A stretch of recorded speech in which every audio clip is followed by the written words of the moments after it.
Bien, estamos estudiando el pacto de Ezequías. ¿Se acuerdan que este pacto lo hemos mencionado, nombrado como el pacto institucional? Porque el pacto institucional considera todas las instituciones, las 4 instituciones, como hemos estado entendiendo a lo largo del estudio de estos pactos, eh, que si bien han sido, primeramente fueron personales, como fue en el caso de Abraham y en el caso del rey David, ahora se está haciendo un pacto para lo institucional. Uh-huh. Y, bueno, y otro que por ahí vamos a ver, creo que hoy nos alcanza el tiempo para ver otro más, porque todo debía de ser hecho en base a compromisos, porque era la manera como el Señor podía cumplir, no es que pudiera, es la manera más equilibrada y justa entre su propia justicia y su gracia. Su justicia por cuanto se iba a hacer esto con pecadores a través de la redención, para eso fue.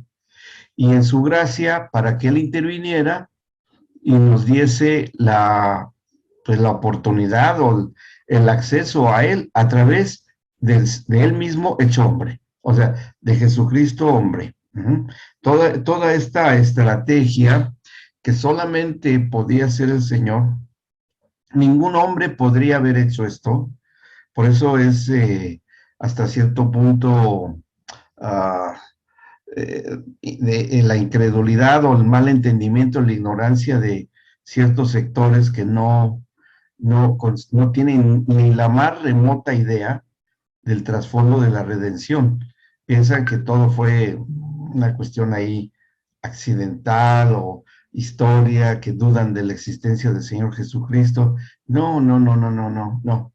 No, como nos vamos a ir dando cuenta y a lo largo de todos los demás estudios que estamos por hacer, cada vez ustedes van a ir confirmando más que todo se reduce a la soberana voluntad y a esa sabiduría infinita del Señor.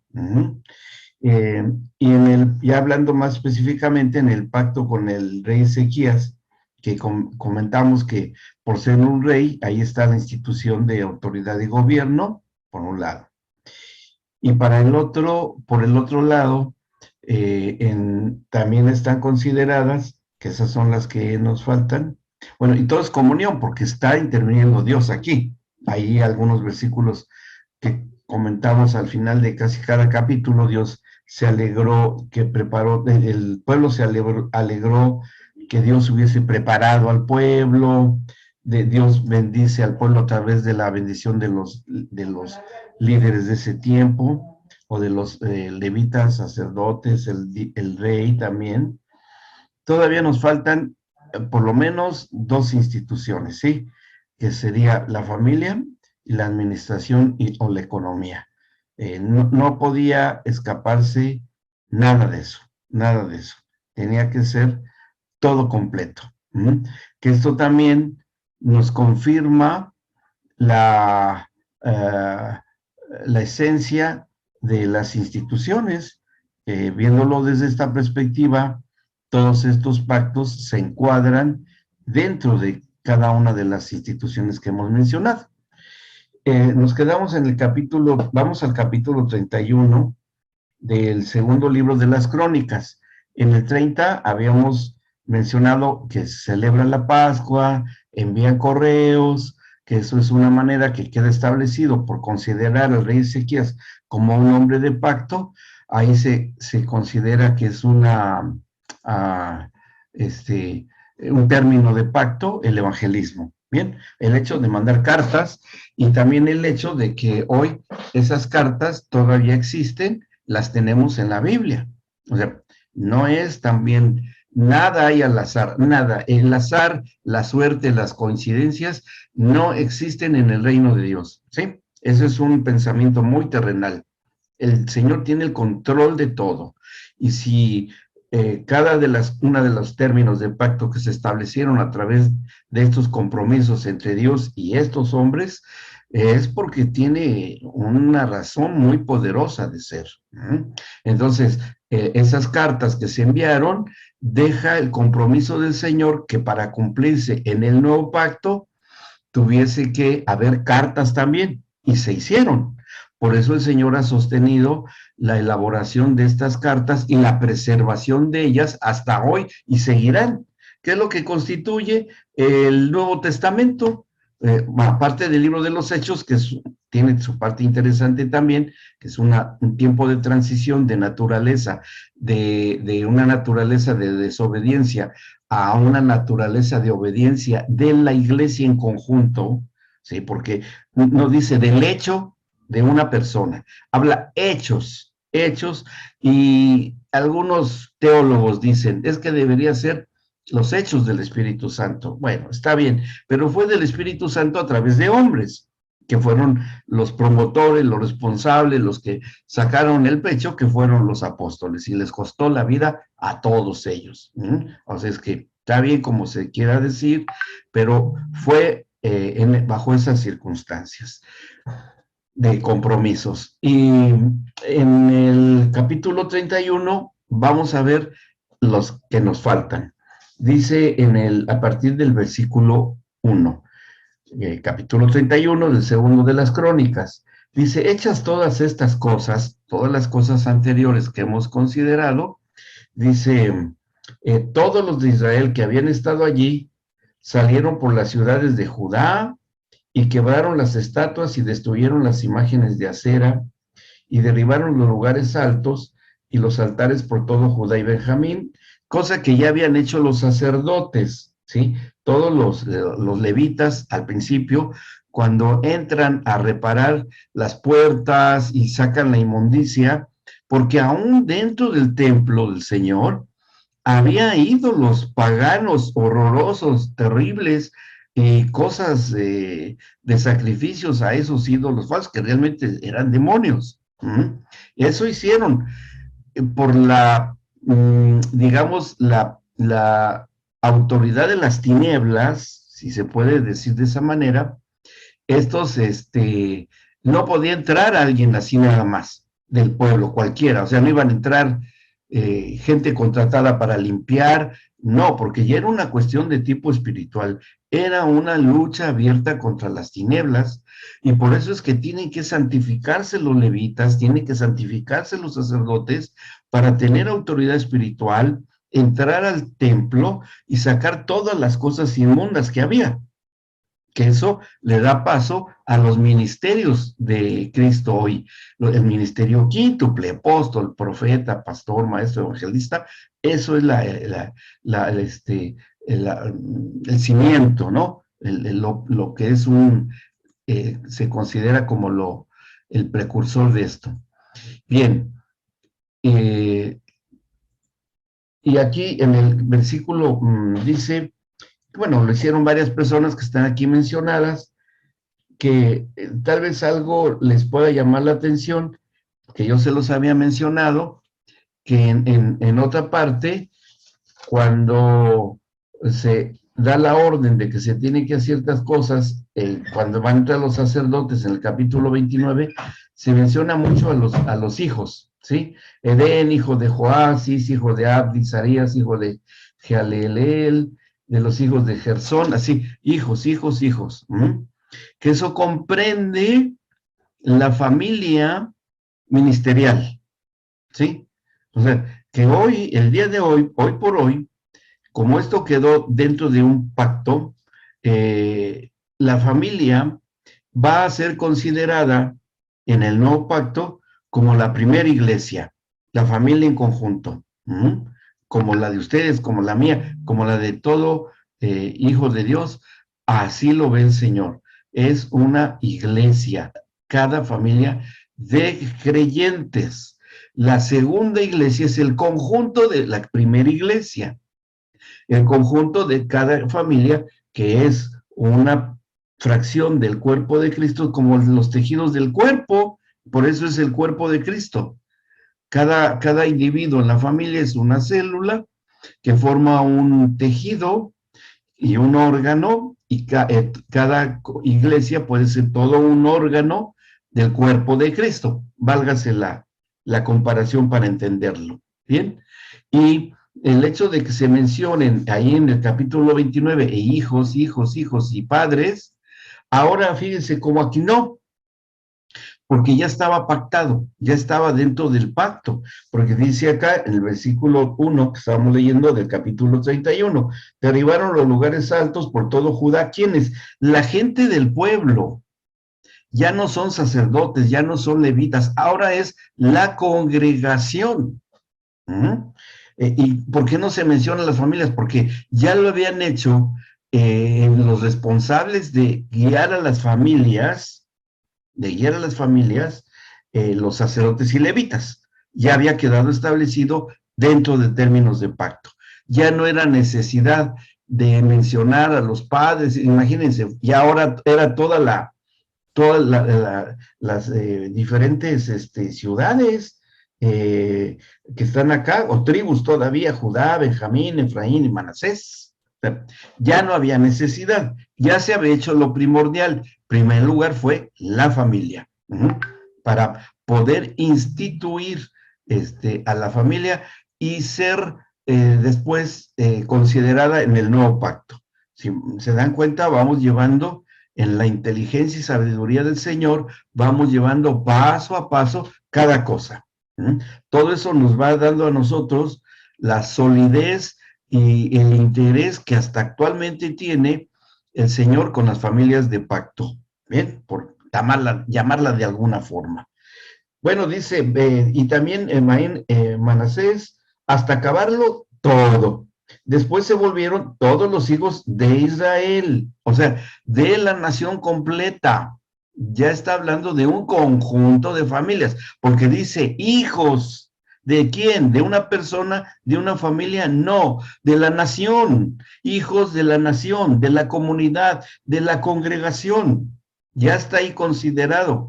¿Y con qué acaba ahora la nación? Con los ídolos, con los demonios que estaban gobernando por los reyes malos anteriores, que abrieron el acceso a todo esto. Dice, después se volvieron todos los hijos de Israel a sus ciudades, cada uno a su posesión. Dice, y empieza a hacer algo Ezequías, que ahí exactamente fue donde nos quedamos. Dice el versículo 2, arregló Ezequías la distribución de los sacerdotes y de los levitas conforme a sus turnos. ¿Qué empieza a hacer Ezequías? Alcanzamos a mencionar eso. La organización o cómo deba de funcionar, si bien en ese tiempo, en la actividad de sacerdotes y levitas, pero va a quedar como un precedente para que después al apóstol Pablo le sea revelada la confirmación de pacto cuando él da a conocer en las cartas de Timoteo y de Tito cómo debe organizarse la iglesia en el modelo de Cristo, ¿sí? Con los ministerios gubernamentales, que son los 5 ministerios de Cristo, y con los apoyos alrededor de los ejes de gobierno, de los 5 ministerios, que se le llaman en la escritura las operaciones del Padre. Ahí en algún momento lo vamos a mencionar. Y estas operaciones del Padre, bueno, es lo que hace esta gente hoy aquí. ¿Qué es lo que está haciendo? Las operaciones del Padre. Eso es lo que está haciendo. Formando servidores, organizando el orden, los roles, cómo debía de hacerse y que no tiene que ver nada hoy con nosotros, porque pues ni somos judíos, ni somos levitas, ni somos de las tribus, pero sí somos hijos de Dios. En la manera como hoy se organiza, en el fondo y en el principio de orden celestial, es igual, o deba ser hoy igual. Por eso, bueno, cuando hoy, bueno, se agarró digamos, porque se oye muy elegante decir, bueno, es que son los levitas, ¿no? Los músicos de hoy, pero pues no son descendientes de los hijos de Leví. O sea, ¿qué son? Bueno, son de la nación que sean. Pero se ha quedado todo eso como costumbre y todo, que mucho cuidado para no caer en una facción religiosa, porque bueno, muchos sí han caído y empiezan a abrir el acceso, el peligro que ocurrió en Galacia y en Corinto, de que llegan los judaizantes, ¿no? O sea, de que se tenían que circuncidar y menospreciaban la redención de Cristo y ponían por encima la ley y bueno, toda una serie de situaciones. Entonces, eso hay que tener sabiduría para no caer en eso. Bueno, están todos ellos y dice, cada uno según su oficio. Y hoy los oficios del Hijo son los ministerios, los 5 ministerios de Cristo. Bueno, los sacerdotes y los levitas para ofrecer el holocausto o quemar la carne y la ofrenda de paz. Ministerio de reconciliación, podríamos decirlo también, para que ministrasen, para que diesen gracias y alabasen dentro de las puertas de los atrios de Jehová, que eso lo vimos, que se cumple cuando eligen a los diáconos en Hechos capítulo 6. ¿Se acuerdan que lo comentamos? Bien, ya queda. O sea, se cumple en el libro de los Hechos esto que se pactó con el rey Ezequías. O sea que también no es capricho hoy, ni viene de ninguna denominación o de algún movimiento moderno, contemporáneo, el que haya diáconos, el que haya presbiterio, no. Y son nombres no traducidos del griego, ¿no? Pero ya traducidos significan lo que significa en cada idioma. Pero todos son los líderes, los ancianos, los supervisores, los coordinadores. Ya depende del contexto cultural donde se dé todo esto. Seguimos aquí en el versículo 3. El rey contribuyó de su propia hacienda para los holocaustos a mañana y tarde, para los holocaustos de los días de reposo, nuevas lunas y fiestas solemnes, como está escrito en la ley del Señor. Aquí ya vemos que algo empieza a hacer ahora el rey. Empieza a enviar ofrendas.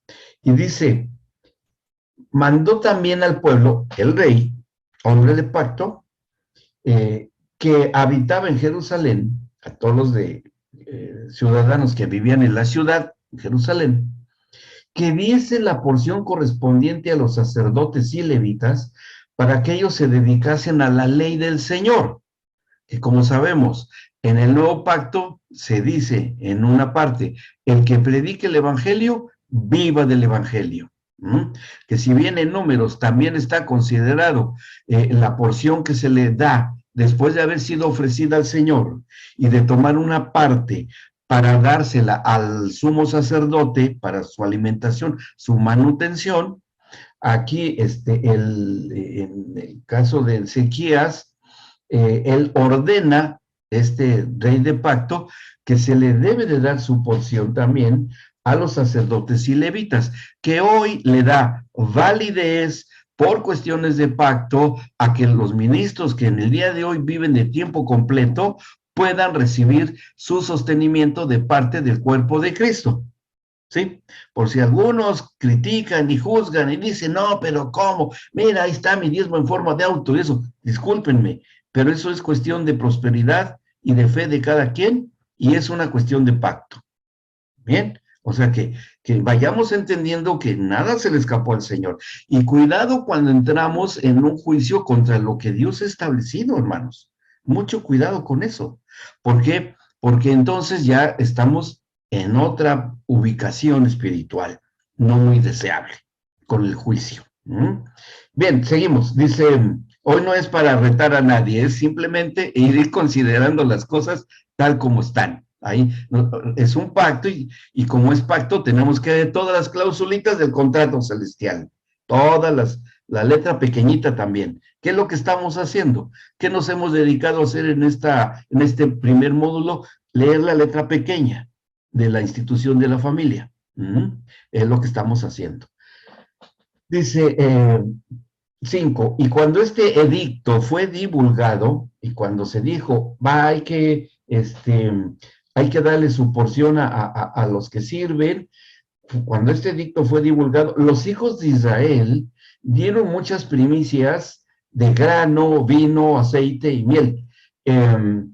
Y de todos los frutos de la tierra, trajeron a sí mismo en abundancia los diezmos de todas las cosas. ¿sí? O sea, se empezaron los habitantes de Jerusalén, empezaron a dar los diezmos, y no estamos hablando, en parte sí tiene su fundamento en la ley de Moisés, tiene, pero los diezmos siempre se han entregado en otras culturas como una especie de impuesto. Bueno, la prueba está que Abraham le dio el diezmo al rey de Salem, al Melquisedec.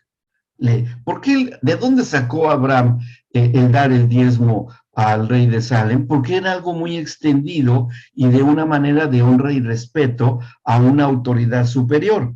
Pero cuando se daba voluntariamente y no impositivamente, es porque era un buen rey, un buen autoridad de gobierno, y el pueblo lo daba de buena gana. Uh-huh. Cuando estaba era imposición, como lo hacía el Imperio Romano, pues bueno, no era muy, no era muy agradable lo que sucedía o lo que se hacía allí, ¿verdad? Bien, bueno, seguimos, dice después, um, todos llevaron abundancia. Bueno, 6. También los hijos de Israel y de Judá, que habitaban en las ciudades de Judá, dieron el mismo modo los diezmos de las vacas y de las ovejas, y trajeron los diezmos de lo santificado, de las cosas que habían prometido al Señor su Dios, y los depositaron en montones. Aunque esto iba a ir dirigido para el sostenimiento de sacerdotes y levitas, pero se lo dieron al Señor. No se lo, sí lo dieron a personas físicas, pero aquí dice claro, se lo estaban dando, se lo prometieron al Señor y se lo dieron al Señor, ¿m? Porque eso estaba santificado o apartado para el ámbito espiritual del Señor, y es ahí donde se estaba llevando estas, cumplir con estas promesas. Dice en el 7, en el mes tercero comenzaron a formar aquellos montones, fíjense, en el mes tercero, ¿sí? En el mes tercero. Dice, y terminaron en el mes séptimo, o sea, desde el tercer mes al mes séptimo, 4 meses de llevar ofrendas y diezmos. 4 meses. Fue tremendo. Y aquí sigue diciendo. Dice, cuando Ezequías y los príncipes, los líderes, vinieron y vieron los montones, bendijeron al Señor y a su pueblo Israel. Yo creo que les llamó la atención la abundancia de cosas que llevaron. Y preguntó Ezequías a los sacerdotes y a los levitas acerca de esos montones. O sea, entendemos que no estaban comprendiendo del todo por qué era tanta cosa, porque una cosa era que se cumpliese la ley de Moisés en los diezmos a los sacerdotes, en el templo, etcétera, etcétera, a esto que fue llevado y que estaba depositado en montones. Dice, esto no entró por la vía que dice la ley de Moisés. ¿Esto de dónde proviene? Porque se admiraron. Luego dice, y el sumo sacerdote Azarías de la casa de Sadoc le contestó, es la respuesta del sacerdote. Dice, desde que comenzaron a traer las ofrendas a la casa del Señor, hemos comido y nos hemos saciado. ¿Quiénes? Los que vivían de tiempo completo en el servicio al Señor. Y nos ha sobrado mucho. ¿Por qué? ¿Por qué les sobra? Hasta les sobraba. Porque el Señor ha bendecido a su pueblo y ha quedado esta abundancia de provisiones. O sea, ¿qué vino primero? La bendición al pueblo. Y el pueblo después da en abundancia. ¿Por qué? Porque entendieron la orden de una autoridad gobernante. ¿Me explico cuál es la estrategia? ¿Sí? Dad y se os dará a medida abundante, rebosante, que se derrama. Claro, porque, hola, ¿qué tal? ¿Cómo está? Eso es lo que estaba sucediendo, porque son las leyes que gobiernan en el ámbito del Señor, no en la ley de Moisés, porque eso era aparte, eso era obligación. Los sacerdotes lo daban, y se los digo, porque el Señor Jesucristo mismo critica, juzga a los fariseos. Dice, ustedes diezman el eneldo, el comino, hasta lo más pequeñito. Dice, pero hacen esto, esto y esto y esto y esto.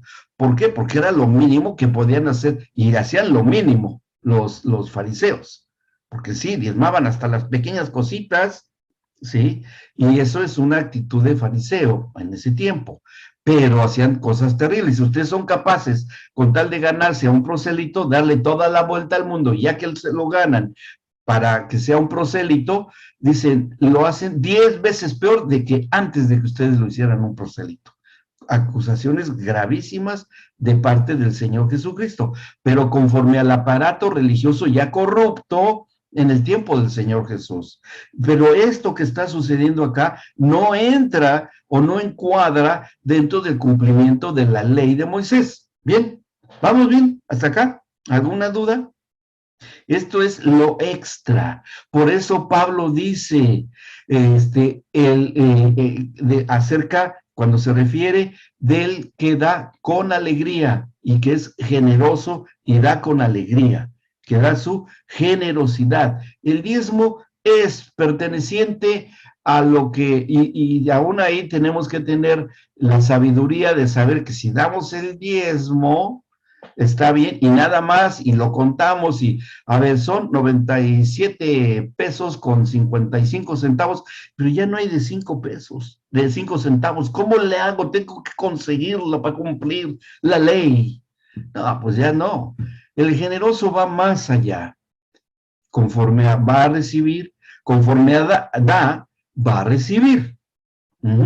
Y yo se los puedo así, les doy testimonios de gente que ha entendido esto y hoy siguen dando y dando y dando, dan a la hora, pero también ellos dan a otras familias y viven así. Miren, qué inflación y qué nada. Eso es para el sistema del mundo. Nosotros estamos independientes de eso. Nosotros ya no vivimos en esa frecuencia, gracias a Dios. Ya estamos por fuera de eso. Dice después 11. Entonces mandó Ezequiel que preparasen cámaras en la casa del Señor y las prepararon. O sea, es cuando hacen y fabrican lo que se llama el alfolí. Es lo que también en algunos lugares así se da a llamar. Dice, en ellas depositaron las primicias y los diezmos y las cosas consagradas fielmente, y dieron cargo de ello a levita Conanías, el principal, y si me hizo hermano, fue el segundo. A Jehiel, a Zasías, otra vez toda una serie de nombres que ya no se mencionan a los hijos en ese momento. Dice, todas estas personas, al final del 13, dice, por mandamiento del rey Ezequías y de Azarías, príncipe de la casa de Dios.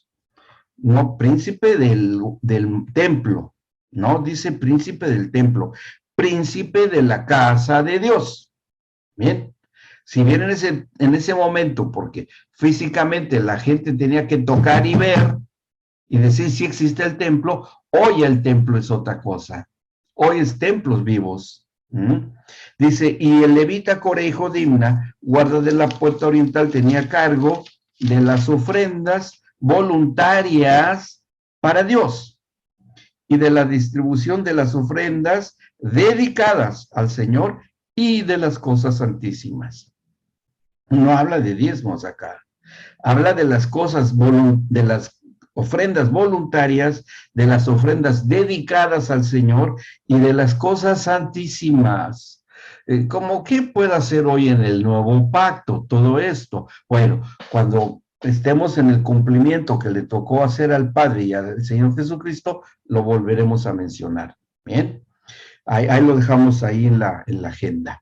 Bien, dice después en el 15, a su servicio estaba Edén, Meniamín, Jesuá, Semaías, Amarías, Secanías, todos ellos, en las ciudades de los sacerdotes, para dar con fidelidad a sus hermanos sus porciones conforme a sus grupos, así al mayor como al menor.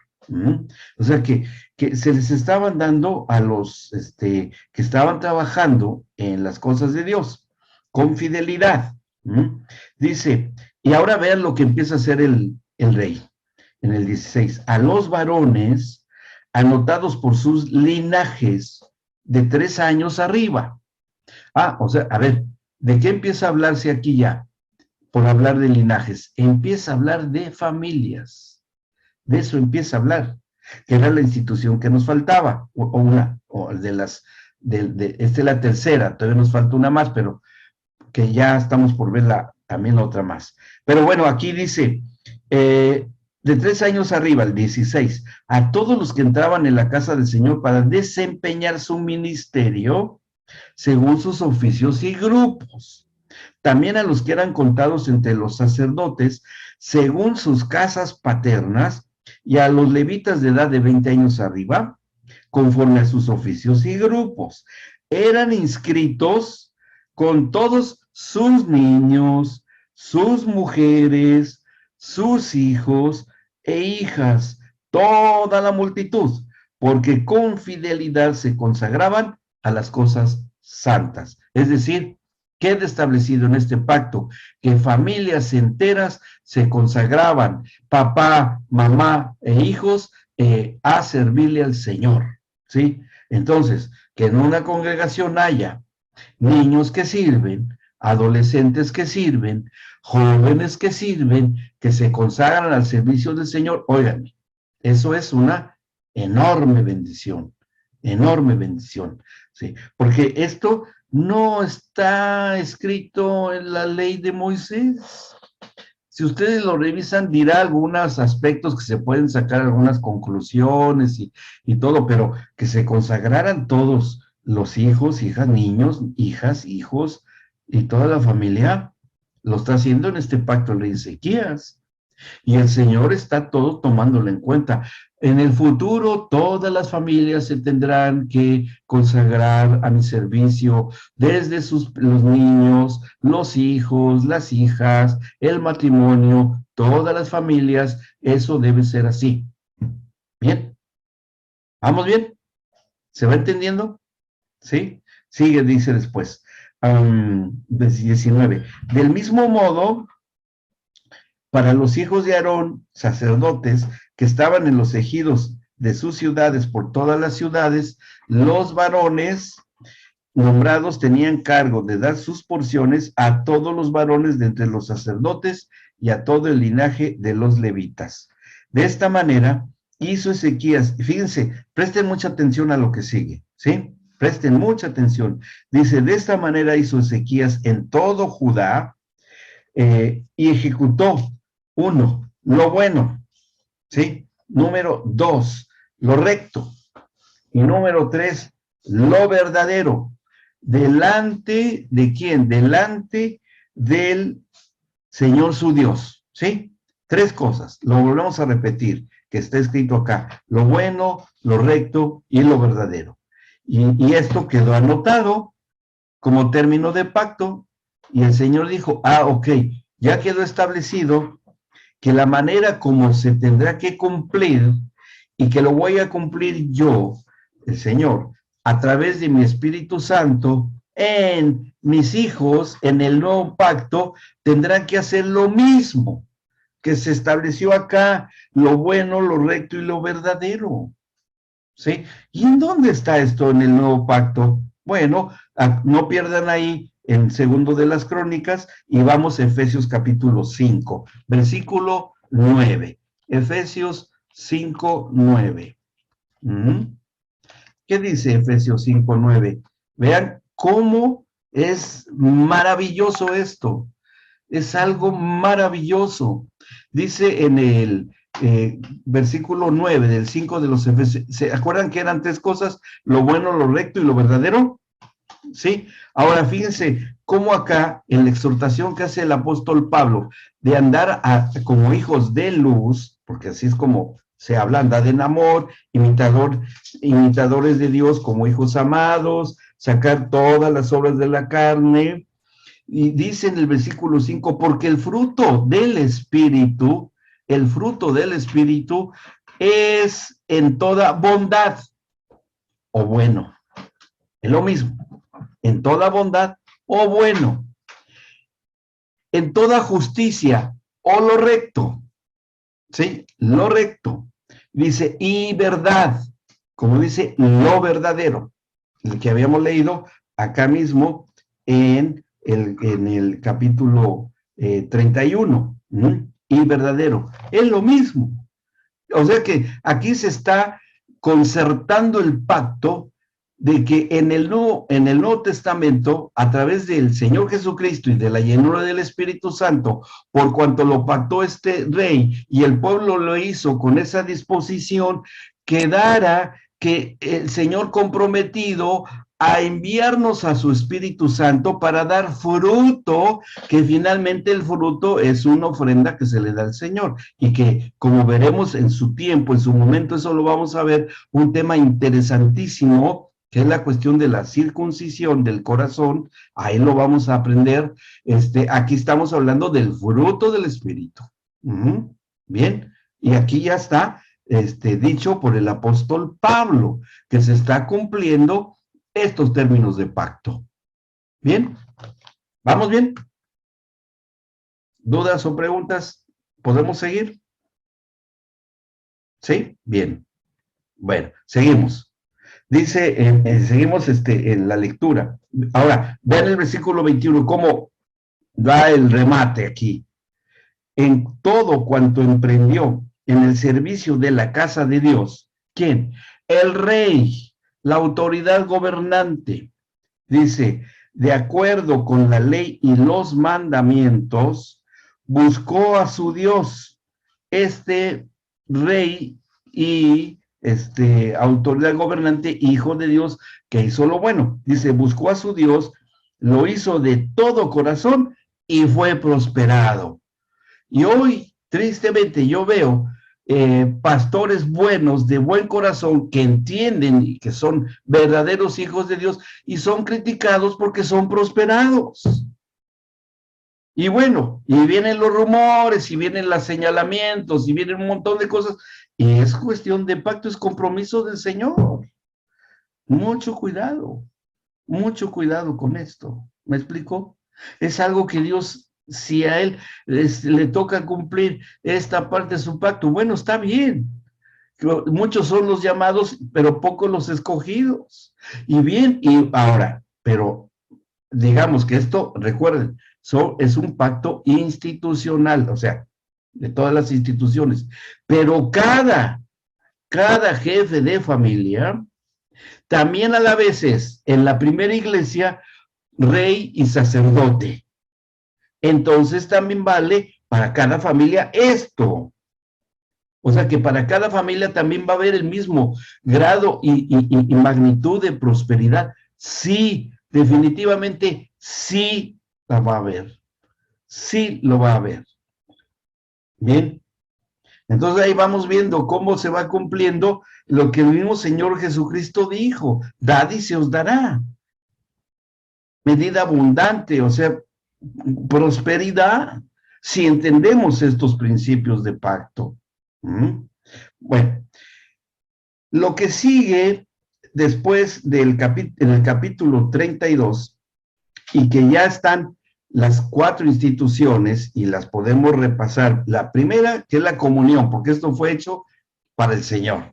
¿Sí? Ahí está la institución más importante. La segunda, que fue una autoridad gobernante, que es la institución del gobierno y la autoridad, que fue el rey. ¿Sí? Y autoridades espirituales, que fueron los sacerdotes, los levitas, los príncipes, y bueno, los jefes de familia, etcétera.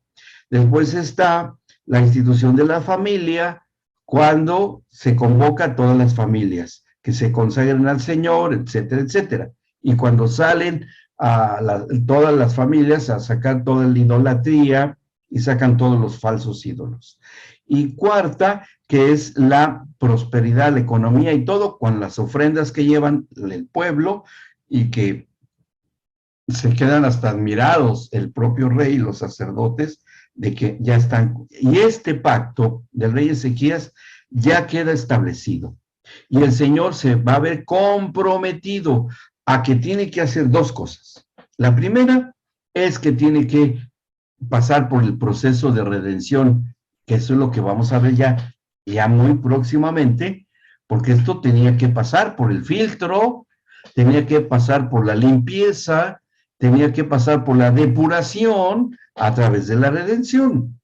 Como nos vamos a dar cuenta, la redención no solamente es personal, que es sumamente importante y básica en lo personal, pero también está la redención institucional, que es lo que está haciendo el rey Ezequías, la redención de las instituciones, porque no puede ser posible que la esposa del Cordero y el Cordero mismo, que es Cristo Jesús, cuando venga la nueva Jerusalén y se asiente sobre la tierra, que está profetizado en el Apocalipsis, llegue a un planeta con sistemas políticos, económicos, corruptos, podridos, como están hoy la mayoría. Eso tenía que ser también redimido, tenía que ser redimido. Y por eso es que están pasando hoy muchas cosas, porque es el proceso de los dolores de parto de los que habla Pablo, para dar a luz a una nueva cultura global, planetaria, la cultura del reino. Pero eso tenía que ser redimido. Y es totalmente espiritual, porque no es con ejército, no es con armas, no es con nada. Es una cuestión espiritual, 100%. Por eso el enemigo odia tantísimo a los hijos de Dios, nos odia por eso. Y en los ámbitos espiritual mueve sus hilos y mueve sus marionetas y todo, pero esto ya ocurrió en la redención, ya no puede regresar el tiempo, el único que lo puede hacer es el Señor, y el diablo no lo puede hacer. Él no puede regresar. No, hay que regresar todo. A ver, no, ya nos falló. Regresemos los tiempos. No puede, porque es una criatura. No es Dios. ¿Bien? ¿Se va comprendiendo? ¿Sí? Ahora, en el capítulo 32 viene precisamente acerca de la derrota de las tinieblas. De la derrota. Y aquí no vamos a meternos mucho, pero es interesante ver, porque esto también va a quedar, y es de lo que nos confirma el apóstol Pablo también.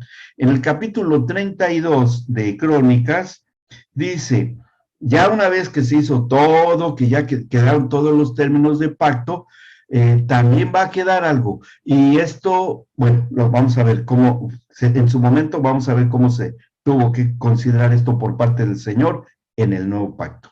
Versículo 1, capítulo 32, segundo de las Crónicas.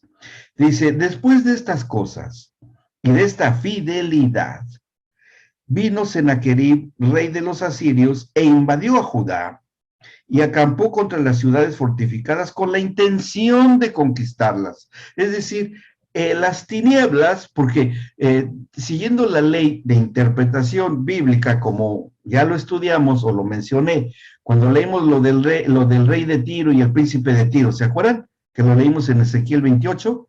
Bueno, aquí aplicamos esta nueva regla de interpretación. Si bien aquí fue Sennacherib, rey de los asirios, hoy sería Belcebú, el rey de las tinieblas, ¿sí?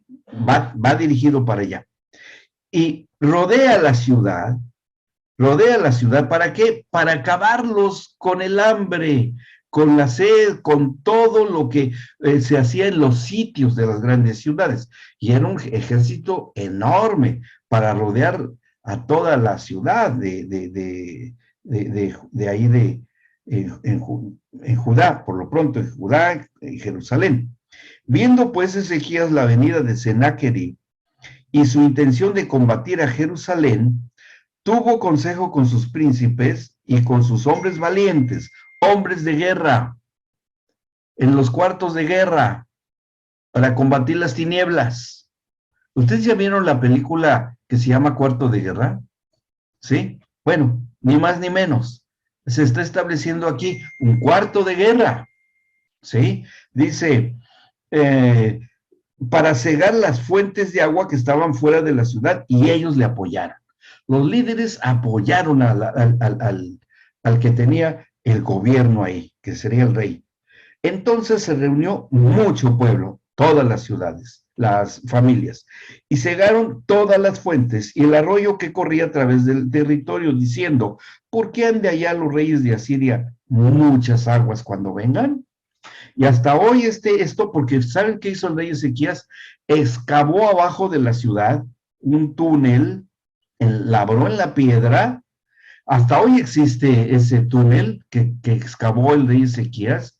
Hoy se puede entrar a este túnel todavía, los que se animan, porque es muy fría el agua, y el agua le llega aquí a la cintura. Bueno, a mí me llegaría hasta como por acá, pero es muy fría el agua, y todavía está ahí, y pasa por abajo, muy cercano al Monte Calvario, lo que excavó el rey Ezequías.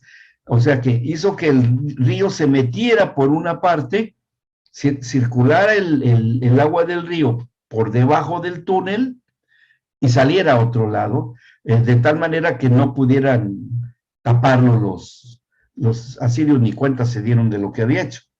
O sea, tenían agua.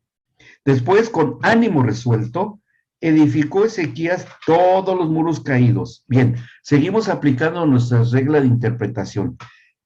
¿Qué edificó? Como lo hizo Nehemías, que edificó los muros y compuso las puertas de Jerusalén. ¿Se acuerdan que hizo eso Nehemías?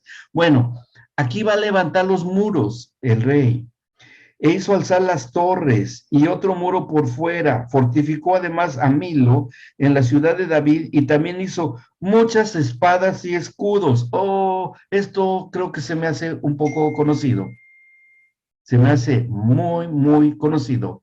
Y si no se vayan de segundo de las crónicas, ahí márquenlo, pero vamos a Efesios capítulo, y algunos ya sospechan a dónde nos vamos, capítulo 6 de los Efesios. ¿Sí? ¿Y qué es lo que dice acá el apóstol Pablo? Bueno, simplemente cumpliendo también lo que se estableció con el rey Ezequías.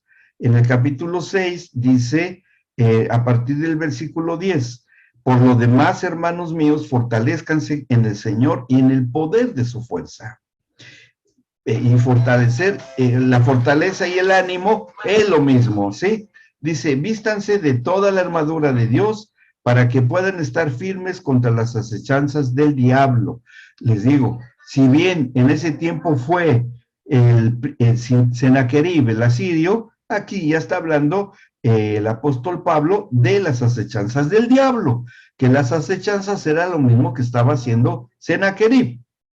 Dice, porque no tenemos lucha contra sangre y carne, sino contra principados, contra autoridades, contra potestades, es lo mismo, contra los gobernadores de las tinieblas de este siglo, o sea, de la era después de Cristo, contra huestes espirituales de maldad en las regiones celestes. Por tanto, tomen toda la armadura de Dios para que puedan resistir en el día malo y habiendo acabado todo, estar firmes. Y vean cómo vuelve a hablar aquí el apóstol Pablo, y no porque tanto él tomara como ejemplo al ejército y las armaduras de los soldados de ese tiempo. No, esto tiene un trasfondo más espiritual, más profundo, porque a lo que está haciendo referencia aquí el apóstol Pablo es a lo que hizo el rey Ezequías, cuando que habíamos leído acerca de los escudos y las espadas, los muros y las fortalezas, ¿sí? Las torres. Dice, pues estar firmes vuestros lomos con la verdad, con Cristo hoy, y vestidos con la coraza de justicia, el corazón o el espíritu equilibrada con la justicia del Padre, calzados los pies con el apresto del evangelio de la paz, para llevar la paz a través de las buenas nuevas, la predicación del evangelio. Sobre todo, tomen el escudo de la fe, y es lo que estaba a punto de hacer el pueblo de Israel, con que puedan apagar todos los dardos de fuego del maligno. ¿Con qué? Bueno, con un escudo, dice el 17, tomen el yelmo de la salvación, es decir, en su cabeza van a tener protegido contra las ideas, contra las cosas que el enemigo pueda tratar de meter en la cabeza y pensamientos de ustedes. Y la espada del Espíritu, que es la palabra de Dios aquí. ¿Por qué tiene que decir la espada del Espíritu? Muy romántico, como lo dijo Pablo. No, es que lo hizo el rey Ezequías cuando aprestó las espadas y los escudos. Cumplimiento de pacto. Dice el 8, orando en toda oración y súplica en el Espíritu, y velando en ello con toda perseverancia y súplica por todos los santos. Así es que no hay, les digo, les vuelvo a enfatizar, no hay nada al azar. Todo estaba considerado dentro de la estrategia del Señor, ¿sí? Regresamos al capítulo 32. ¿Qué siguió haciendo? Dice, habíamos quedado en el 5, 32:5 del segundo de las crónicas. Dice, fortificó además a Milo y también hizo muchas espadas y escudos y puso capitanes de guerra sobre el pueblo y los hizo reunir en la plaza de la puerta de la ciudad y habló al corazón de ellos, es decir, al espíritu de ellos, diciendo, esforzaos y animaos, no temáis ni tengáis miedo al diablo. Bueno, ayer era al rey de Asiria, pero hoy es la misma exhortación, ¿sí? No le tengamos temor, ni de toda la multitud que con él viene, porque más hay con nosotros que con él. Con él está el brazo de carne, mas con nosotros está el Señor nuestro Dios para ayudarnos y pelear nuestras batallas. Término de pacto, que el Señor hoy está cumpliendo, que hay más con nosotros detrás del cuerpo de Cristo y que aunque haya acechanzas del maligno tratando de llevarnos al hambre, a la sed, a todas las cosas que hoy vemos, hay más con nosotros. Cumplimiento de pacto. Amén. ¿Sí? Dice después, para ayudarnos y pelear nuestras batallas. Y el pueblo tuvo confianza en las palabras de Ezequías, rey de Judá. Ahora vean la estrategia. Vamos a descubrir la estrategia que hoy también se está dando y tiene que darse porque quedó así establecido aquí. Dice en el 9, después de esto, Sennacherib, rey de los asirios, o Satanás, rey de los demonios, mientras sitiaba a Laquis con todas sus fuerzas, envió sus siervos a Jerusalén para decir a Ezequías, rey de Judá, y a todos los de Judá que estaban en Jerusalén. Llegan los emisarios del diablo. Bueno, hoy es a través a lo mejor de un televisor, de un noticiero, de un diario, de un youtuber de aquellos, o qué sé yo. Hoy hay tecnología también para las tinieblas, ¿verdad? Hay también tecnología. Y acá envía emisarios de él. Y llega y dice, así ha dicho Sennacherib, rey de los asirios, ¿en quién confían ustedes al resistir el sitio en Jerusalén? No les engañe Ezequías, su reyecito, ¿no? Para entregarlos a muerte, a hambre y a sed, al decir, el Señor nuestro Dios nos librará de la mano del rey de Asiria, burlándose, blasfemando. ¿No es Ezequías el mismo que ha quitado sus lugares altos y sus altares? O sea, a ver, a los ídolos, por la predicación del evangelio, a que nos han quitado y eso está mal. Y eso es lo que le dice, ya les quitó a sus grandes ídolos, ¿no? Que ustedes les rendían adoración. Dice, y ha dicho a Judá y Jerusalén, delante de este solo altar adorarán y sobre él quemarán incienso o elevarán sus oraciones. ¿No han sabido lo que yo y mis padres hemos hecho a todos los pueblos de la tierra? ¿Pudieron los dioses de las naciones de esas tierras librar su tierra de mi mano? ¿Qué Dios hubo de entre todos los dioses de aquellas naciones que destruyeron mis padres, que pudiese salvar a su pueblo de mis manos? ¿Cómo podrá el Señor librarlos de mis manos? Ahora pues que no les engañe Ezequías, ni que les persuada de ese modo, ni le crean, que si ningún Dios de todas aquellas naciones y reinos pudo librar a su pueblo de mis manos y de las manos de mis padres, cuanto menos su Dios los podrá librar de mis manos. Y otras cosas más hablaron sus siervos contra el Señor Dios, contra su siervo Ezequías. Además de esto, escribió cartas en que blasfemaba contra el Señor, el Dios de Israel, libros y escritos y tweets mensajes. Perdón, eso es hoy. Pero bueno, en ese tiempo eran otras cosas, ¿no? Pero es lo mismo, aquí entre nosotros es lo mismo. Dice, y hablaban contra él diciendo, como los dioses de las naciones de los países no pudieron librar a su pueblo de mis manos, tampoco el Dios de Ezequías librará al suyo de mis manos. Y luego vean la astucia, ¿eh? Y clamaron a gran voz en judaico. O sea, hablaban su propio idioma. Hablaban en el idioma de los judíos, los diablos estos demonios. Yo hice la labor sectaria, de manipular la palabra de Dios, o sea, que nos hablan en términos bíblicos para disuadir y tratar de convencer para que estas huestes puedan entrar a destruir la ciudad de los santos. Bien, ¿se da cuenta de la estrategia? Miren, no tiene capacidad de las tinieblas de hacer algo nuevo. No puede, además no puede porque quedó pactado. Digo, que lo tiene que hacer, sí, lo tiene que hacer. Pero ¿quién ganó? Y van a ver nada más la manera como lo resuelve el Señor. Es genial. Es genial como lo resuelve el Señor. Y eso me cae, pero que te viene el Señor. Bueno, ahí dice, y clamaron a gran voz en judaico al pueblo de Jerusalén que estaba sobre los muros para espantarles y atemorizarles a fin de poder tomar la ciudad. O sea, espantarles y llenarlos de miedo. Y hablaron contra el Dios de Jerusalén como contra los dioses de los pueblos de la tierra que son obra de manos de hombres. Y bueno, y ven cómo lo hace el Señor. En el 20, mas el rey Ezequías y el profeta Isaías, hijo de Amós, oraron por esto. Ahí estaba, lo que dice ahí que leímos en la carta del apóstol Pablo, ¿no? De Efesios, con la oración. Esa es la arma, ese es el arma del Señor. Dice, mas el rey Ezequías y el profeta Isaías, hijo de Amós, oraron por esto y clamaron al cielo, y quedó escrito en términos de pacto, clamen al cielo, clamen a mí, eleven sus oraciones para la contienda espiritual que los quiere acechar, ¿sí? Dice, y el Señor envió un ángel, un ángel, el cual destruyó a todo valiente y esforzado, y a los jefes y capitanes en el campamento del rey de Asiria. Este se volvió por tanto avergonzado a su tierra, y entrando en el templo de su Dios, allí lo mataron a espada sus propios hijos. Un ángel, un mensajero. ¿Y saben qué tipo de ángel envió el Señor? Esto es cierto.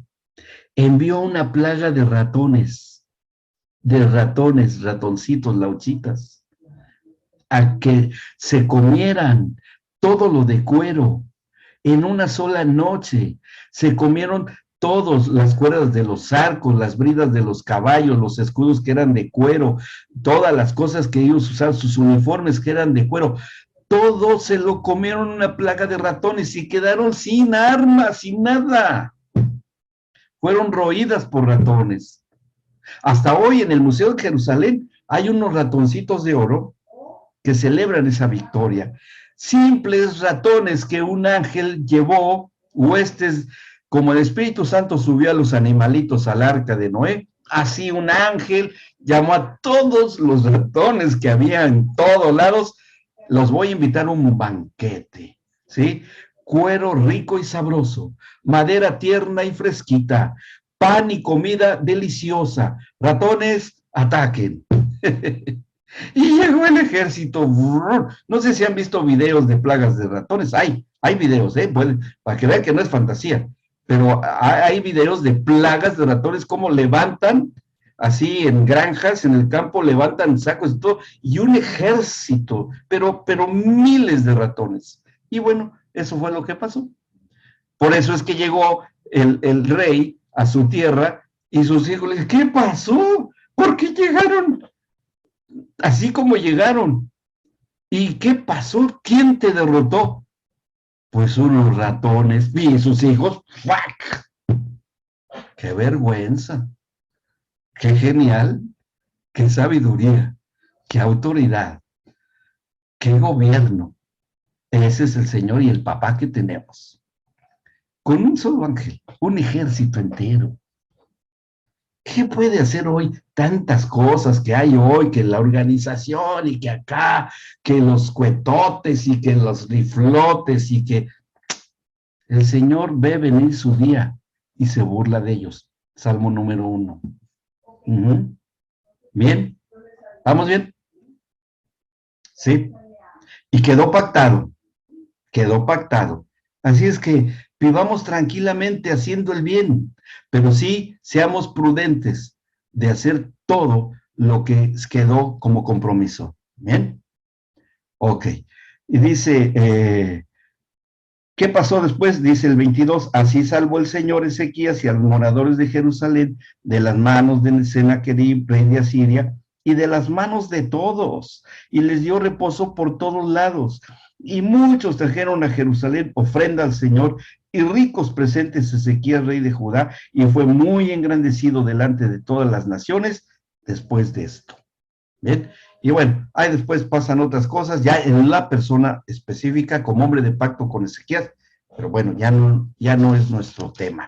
Y así quedan establecidos los términos de pacto para que después se cumpliera por parte del Señor en las instituciones, los pactos institucionales, o el pacto institucional, ¿sí? Hasta aquí llegamos en este pacto, y vamos a leer un último pacto, ¿sí? Que este también es muy importante. Pero bueno, antes de entrar a este otro pacto, ¿alguien tiene una duda, alguna duda del pacto institucional? ¿No? Luis, Sí, Marco, sí. consulta. ¿Y dónde se investiga todo eso de los ratoncitos? ¿Eso es histórico? Sí, está en los libros, está en en manuales de historia de los judíos, está así. Yo vi los ratoncitos en Jerusalén, yo fui al museo y los vi. Pues ahí están. Sí, ahí Gracias. están. Sí, bueno, muy bien. ¿Alguna duda o pregunta, otra pregunta más?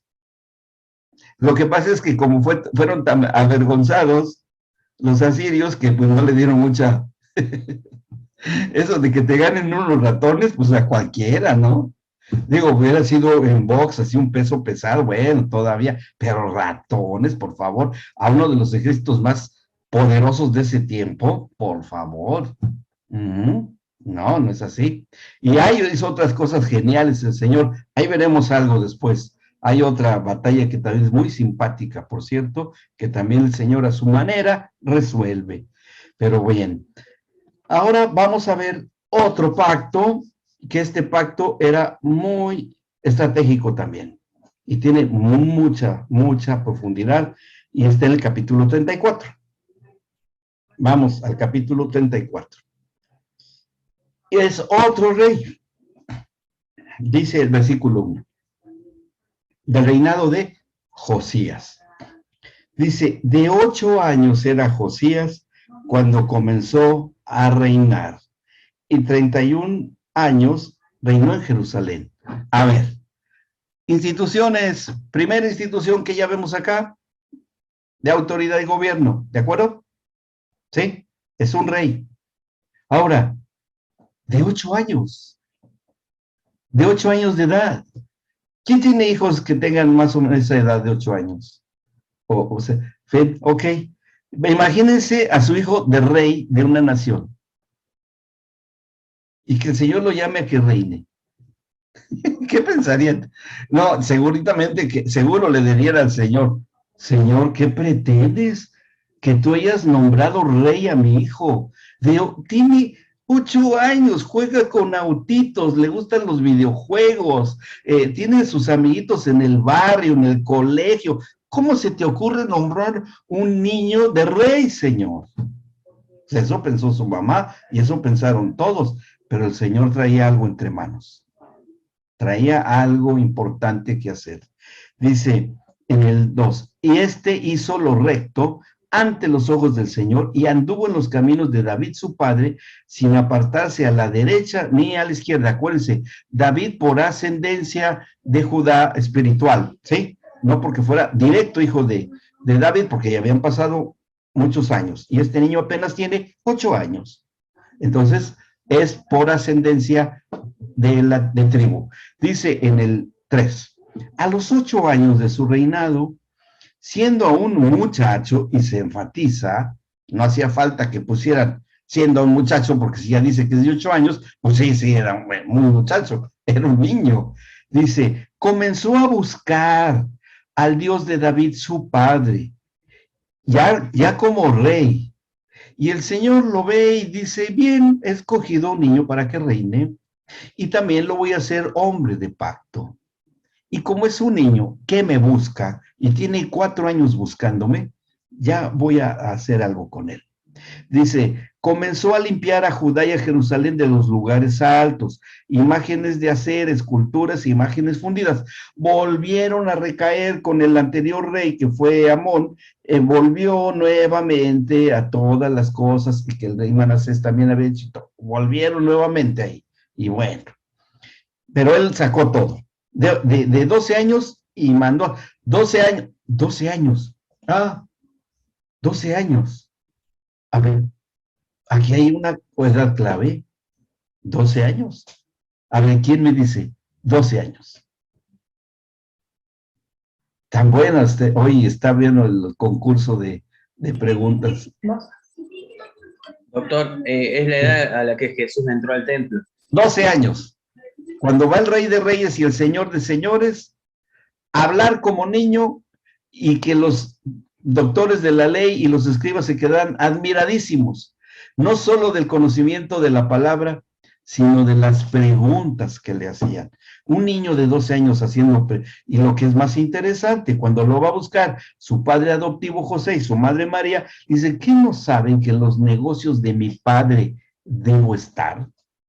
A los 12 años también ya es un hombre de empresa. ¿Pero qué empresa era? Bueno, ahí lo veremos. Bueno, dice, pues entonces, acuérdense el Señor, anoten a los 12 años, este rey, yo estoy teniendo tratos con él, así es que cuando me toque, también a los 12 años, no fue casualidad. Seguimos, dice, ¿qué hizo a esta edad? Dice 4, y derribaron de él los altares, de los Baales, e hizo pedazos las imágenes del sol que estaban puestas encima, despedazó también las imágenes de acera, las esculturas y estatuas fundidas, las desmenuzó y esparció el polvo sobre los sepulcros de lo que les habían ofrecido sacrificios. Quemó además los huesos de los sacerdotes sobre sus altares, de los sacerdotes impuros, apóstatas, que no se santificaron nunca, que cayeron en apostasía, y limpió a Judá y a Jerusalén. Lo mismo hizo en las ciudades de Manasés, Efraín, Simeón y hasta Neftalí, y en los lugares asolados alrededor. Y cuando hubo derribado los altares y las imágenes de acera, y quebrado y desmenuzado las esculturas, y destruido todos los ídolos por toda la tierra de Israel, volvió a Jerusalén. El rey niño, así le llamo yo, el rey niño, ¿sí? Y dice en el 8, a los 18 años de su reinado, todavía no era mayor de edad, ¿sí?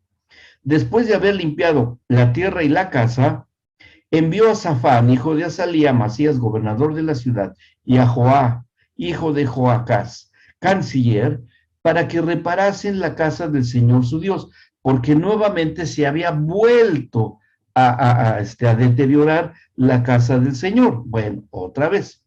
Vinieron estos al sumo sacerdote Hilcías y dieron el dinero que había sido traído a la casa del Señor, que los levitas que guardaban la puerta habían recogido de la mano de Manasés y de Efraín y de todo el remanente de Israel, de todo Judá y Benjamín y de los habitantes de Jerusalén. Y lo entregaron en mano de los que hacían la obra, que eran mayordomos en la casa del Señor, los cuales lo daban a los que hacían la obra y trabajaban en la casa del Señor para reparar y restaurar el templo. Estaban trabajando y todo, y aquí, interesante, porque aquí hay obreros, ¿sí? ¿Se dan cuenta que hay obreros? Pero todavía no hay pacto, pero bueno, no hay problema. pero había obreros. Daban asimismo a los carpinteros y canteros. Este también me llama la atención, porque el Señor que no deja pasar nada, yo les comento esto y les ilustro en lo siguiente. ¿A qué se dedicaba el Señor Jesucristo antes de que saliera al ministerio, antes de los 30 años? ¿Qué era él? ¿Qué hacía con su papá? Era carpintero. Bueno, Carpintero. el carpintero, bien, 5 de calificación porque era la mitad de lo que hacía. Era cantero. Picaban piedra, ¿sí? Eso hacían. Porque hay muy poca madera, siempre ha habido muy poca madera en Jerusalén, hasta ahora que han reverdecido el desierto, que es una profecía cumplida. Pero antes la madera la traían desde el Líbano, desde donde había, muy lejos, y era muy cara. Y para hacer trabajos de carpintería, solo los que tenían mucha plata podían tener muebles de madera.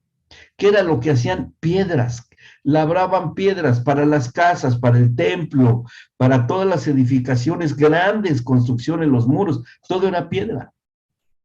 Y todavía hay en Jerusalén bloques de piedra que se quedaron a medio construir ahí, y lo que hacía más el Señor Jesús y su papá adoptivo José y sus hermanos era picar piedra. Eran picapedreros o canteros y carpinteros también, ¿sí? ¿Y por qué eran canteros? Pues porque aquí esto es lo que hacían. O sea, ya apuntaba a los pactos lo que se iba a hacer después. Bueno, dice carpinteros y canteros, para que comprasen piedra de cantería y madera para los armazones y para la entabladura de los edificios que habían destruido los reyes de Judá.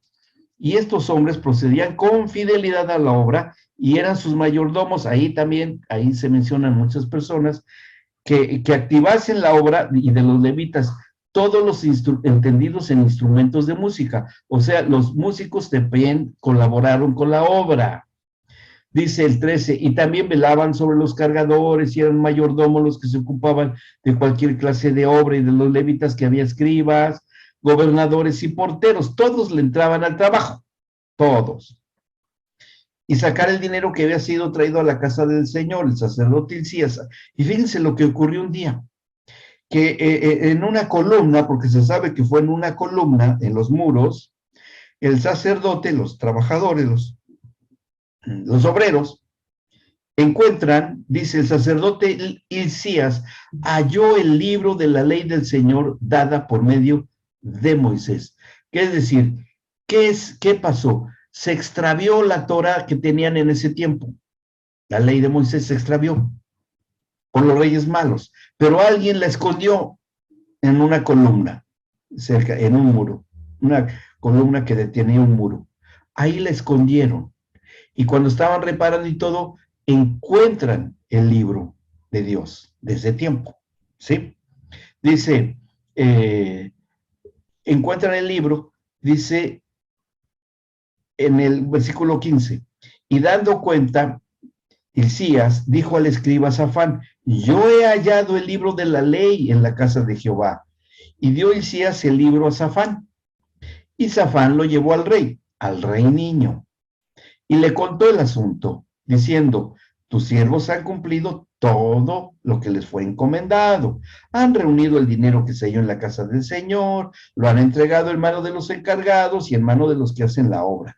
Además de esto, declaró el escriba Safán al rey, diciendo, el sacerdote Hilcías me dio un libro, y leyó Safán en él delante del rey. O sea, veamos este momento en la historia, que el rey niño escucha con atención el libro que le están leyendo, ¿sí? Y ahí pues era el libro de Dios, de la ley, y lo está leyendo, y dice en el 19, y veamos la reacción del rey niño. Luego que el rey oyó las palabras de la ley, rasgó sus vestidos, y mandó Hilcías a Hicam, hijo de Safán, y Abdón, hijo de Micaía, y a Safán, escriba, y a Asaías, siervo del rey, diciendo, vayan, anden y consulten al Señor por mí, por el remanente de Israel y de Judá, acerca de las palabras del libro que se ha hallado, porque grande es la ira del Señor que ha caído sobre nosotros, porque en cuanto nuestros padres no guardaron la palabra del Señor para hacer conforme a todo lo que está escrito en este libro. ¿Se dan cuenta que son los mismos términos que dijo el rey Ezequías? Que le volteamos las espaldas al Señor, nuestros padres se rebelaron contra él. Los mismos términos, o sea, la misma situación. El 22 dice, entonces Hilcías y los del rey fueron a Hulda, profetisa, recurren al Señor a través de la palabra de esta profetisa, guarda de las vestiduras, la cual moraba en Jerusalén, el segundo barrio, y le dijeron las palabras antes dichas. Y ella respondió, vean, palabra de profecía. Jehová Dios de Israel ha dicho así, digan al varón que les ha enviado a mí, que así ha dicho el Señor. He aquí yo traigo mal sobre este lugar y sobre los moradores de él, todas las maldiciones que están escritas en el libro que leyeron delante del rey de Judá, por cuanto me han dejado y han ofrecido sacrificio a sus dioses ajenos, provocándome a ira con todas las obras de sus manos. Por tanto, se derramará mi ira sobre este lugar y no se apagará. Mas el rey de Judá, que les ha enviado a consultar al Señor, así le dirán, el Señor, el Dios de Israel, ha dicho así, por cuanto oyeron las palabras del libro y tu corazón se conmovió personalmente al rey, y te humillaste delante de Dios al oír sus palabras sobre este lugar y sobre sus moradores, y te humillaste delante de mí, y rasgaste tus vestidos y lloraste en mi presencia, yo también te he oído, dice el Señor. Y el Señor se lo dice a un niño de esa edad, 18 años de edad, que todavía era considerado niño. Y bueno, ahí le dice, a ti como persona y que te has humillado, a pesar de ser un rey, elegido por mí, te he oído. He aquí, que yo te recogeré con tus padres y será recogido en tu sepulcro en paz, y tus ojos no verán todo el mal que yo traigo sobre este lugar y sobre los moradores de él. Ellos refirieron al rey la respuesta. Entonces, Josías, cuando oye esta sentencia tan tremenda, él podía de haber dicho, pues ya estoy yo a salvo, pues allá que se arreglen ellos, ¿no? Allá que todos los moradores, ancianos, padres de familia, niños, todos, hay que se los arreglen. Yo ya estoy bien. Y no, no fue así. Dice el 29, entonces el rey envió y reunió a todos los ancianos de Judá y de Jerusalén, a todos los líderes o presbiterio. Dice, y subió el rey a la casa del Señor, y con él todos los varones de Judá y los moradores de Jerusalén, los padres de familia, las familias, los sacerdotes, los levitas y todo el pueblo, desde el mayor hasta el más pequeño, reúne familias. Dice, y leyó a oídos de ellos todas las palabras del libro del pacto que había sido hallado en la casa del Señor. Se dan cuenta del libro del pacto. El rey niño les está leyendo la Biblia de ese tiempo. Y estando el rey de pie, versículo 31, en su sitio, hizo delante del Señor pacto. Este es el pacto del rey Josías. De caminar, el rey niño, no se les olvide, el rey niño, de caminar en pos del Señor y de guardar sus mandamientos, sus testimonios y sus estatutos con todo su corazón y con toda su alma, poniendo por obra las palabras del pacto que estaban escritos en aquel libro, e hizo que se obligaran a ello todos los que estaban en Jerusalén y en Benjamín, y los moradores de Jerusalén hicieron conforme al pacto de Dios, del Dios de sus padres. Y quitó Josías todas las abominaciones de toda la tierra de Israel, e hizo que todos los que se hallaban en Israel sirviesen al Señor su Dios. No se apartaron de en pos del Señor, el Dios de sus padres, todo el tiempo que él vivió. ¿Qué es lo que hace en este pacto el rey niño? Hace un compromiso como niño con el Señor, para que en estos tiempos, en el nuevo pacto, los niños tengan la escuela bíblica en la congregación. Eso es lo que se está pactando. ¿Por qué se enseña hoy a los niños la palabra de Dios en las congregaciones? No es para entretenerlos, no es para presentar al simpático vestido de payasito para que pasen el tiempo mientras los papás estudian la palabra. No, no, no, no, no, no, va más allá.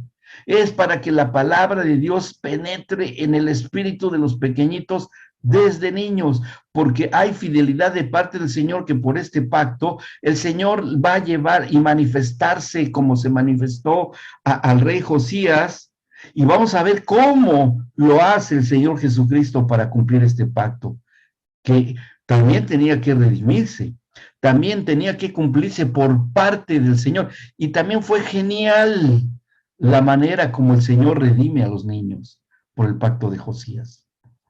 Porque hay que hacernos esa pregunta. ¿Cómo fueron redimidos los niños que no tienen pecado? ¿Se lo han preguntado? ¿Cómo le hará el Señor? Y sobre todo también con niños aún no nacidos, pero que ya tienen espíritu. ¿Cómo redime el Señor a un niño de 1 año de edad? Sí, sí, tienen la naturaleza adámica, sí, pero no son pecadores. Y los niños son los más santos de la congregación. Pasivos, pero son santos. ¿Y cómo los redimió el Señor? A través de compromisos. Bueno, lo veremos la clase que viene. Cómo es que esto se siguió dando y cómo lo cumple el Señor para con él. ¿Sí? Ahí veremos la redención de los niños. Bien. Bueno, a Alberto. Se sabe, no lo dice acá, pero ¿qué fue lo que leyeron ellos en los libros de Jehová? Pero ¿qué fue lo que leyeron? El Pentateuco, los 5 primeros libros, ¿sí? Génesis, Éxodo. ¿Que leyeron los 5, o sea, todo lo que está escrito? Todos lo leyeron, todo lo leyeron, todo. No quedó atrás nada. Ahora, los libros que tenían ahí, que contenían hasta ese momento, hasta que estaban escritos, hasta el Éxodo. Porque ya después siguen lo de los reyes y todo, y sí tenían las crónicas, porque pues eso estaba en las actas y todos los libros que tenían de gobierno. Pero todo lo que es el Génesis y todo lo que es el Éxodo, todo lo que es lo de Abraham, lo de Jacob, la historia, toda esa, eso es lo que leyeron. ¿Sí? Bien, gracias. Bueno, muy bien. ¿Alguna otra pregunta? ¿Vamos bien? Me surgió ¿Sí? una duda, pero no es muy, Sí. muy relevante. A ver, Pero adelante. cuando habla de la edad, Sí. cada vez que menciona los años, dice a los 8 años de su reinado, a mí me daba la impresión de que era a los 8 años desde que comenzó a reinar a los 8 años. No, es que dice el versículo 1, si lee con cuidado el versículo 1 del capítulo 34, ¿qué dice, Fer? ¿Qué dice en el 1? Josías comenzó a reinar a los 8 años y Exacto, reinó 31 años de edad. exacto, así es. ¿A qué edad comenzó a reinar? A los A los 8 años. 8. Claro, Exacto. pero lo que me surgía la duda es porque acá dice a los 8 años de su Claro. reinado. Claro, sí. Sí, claro. Tendríamos Da que la impresión de que sumarle hace 8 años que está reinando y tiene 16. Esa es la cuando impresión ocurrió que me daba a esto. mí. Cuando ocurrió esto, sí, en plena adolescencia, Ah, pero que en ese tiempo eran considerados niños. ok, listo. ¿Sí? Por cultura. Bien. Bueno. ¿Alguna otra pregunta?